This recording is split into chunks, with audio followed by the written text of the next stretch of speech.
Well, welcome again to another installment of the Parable of the Loving Father. Wanted to start with a question this time. What is freedom? Are you free? Do you know what freedom is? What is freedom to you? I think freedom is the ability to be what you were created to be. And what were we created to be? We were created to know, to love, and to enjoy the Father. And I think this Parable of the Loving Father really works in the heart of the prodigal son. The love, his boundless love, that the prodigal son even knew while he was running away, is what drove him back or drew him back. The changeless love of the Father stands behind the spiritual pilgrimage of the wandering son. He came to an end of himself and eventually came to know the freedom that God was offering him.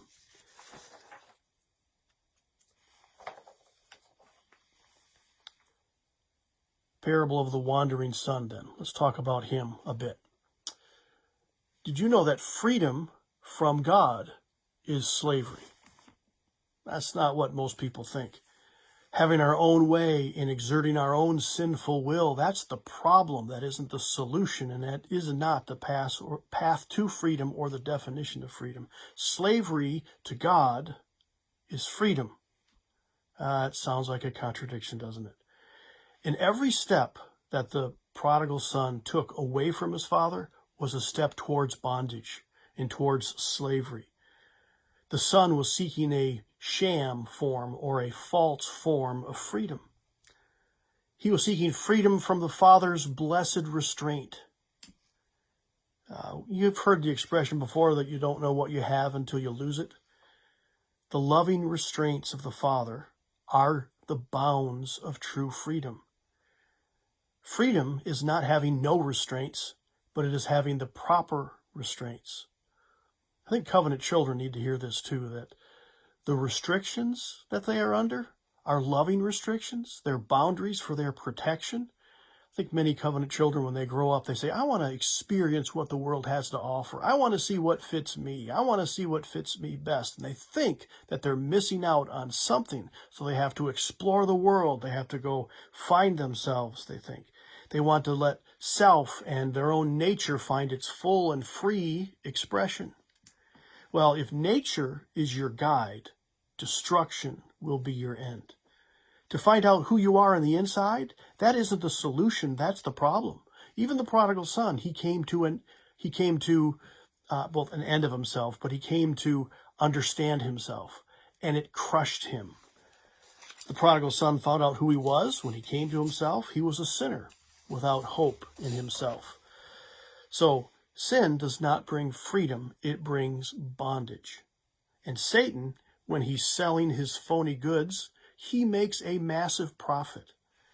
The law of diminishing returns, it applies to sin. What do I mean by that? There's a pleasure in sin of a sort. Even Moses said that. But pleasure really isn't the right word. A better word would be deception. It's like a mirage in the desert. You hunger for it and you thirst for it. You see it there in the distance, and the closer and closer you get, the more it disappears. That's what it is with sin. You've dropped everything else in pursuit of it, but it is an empty delusion. This is what happened, I think, to the prodigal son. He did his own thing, and he ended up in want. There's also a freedom to hide from the consequences of your sin. Even when he came to himself, he didn't quite admit who he really was. He attached himself to a pagan from that area to try to continue to survive, almost made himself a slave, quite literally. But when he comes to an end of his own resources, and when the cruel seed of sin begins to take root in him and to bear its bitter fruit, he has to decide for himself what to do. Will he treat the underlying cause, the disease of sin, or will he continue to try to manage the symptoms? One thing he needs to do is to silence his conscience because it is condemning him. So he united himself to someone, but he didn't fully face his sin. He would not confess truly that he was at an end of himself, and he wouldn't come face to face with his father because he was too proud. Above all else, at this point anyway, he wanted his sins to be hidden. even more than he wanted them to be forgiven. But we cannot hide our sins from God. Now some here, at this point in experience, I suppose, they begin to reform their lives and make a few things better. But not all have fully owned and confessed or even forsaken their sins.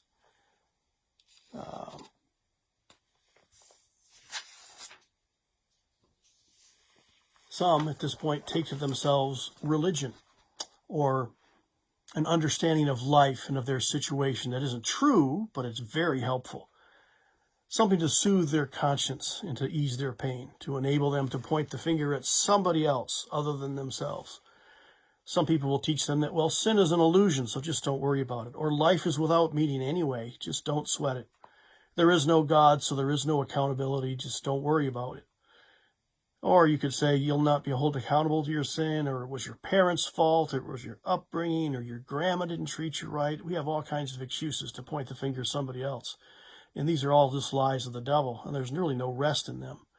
But a man will go to great lengths to avoid calling himself wrong and avoid saying no to himself when he knows he's wrong. A man will sweep the mountain of sin under the rug of his excuses. So, the prodigal son knew that he was wrong. He knew that there was a problem, but he was not willing to admit that he was the problem. And so he hid from the consequences of his sin, even though he felt them bitterly. In fact, there is a freedom to taste the bitter fruit of your sin. God sometimes will allow us to taste sin, to realize its bitter aftertaste. And sometimes he gives men over to the hardness of their own heart. But you cannot ultimately run from God. We can become more and more hardened to the free grace that's offered in the gospel by all the devices that we surround ourselves with to avoid confessing who we really are. So, has sin deceived you? Are you living in a false form of freedom, which is truly slavery? Are you seeking a freedom that is only bondage? Do you need to be delivered? The love of the Father calls you home. Home to a new birth of true freedom. Will you come?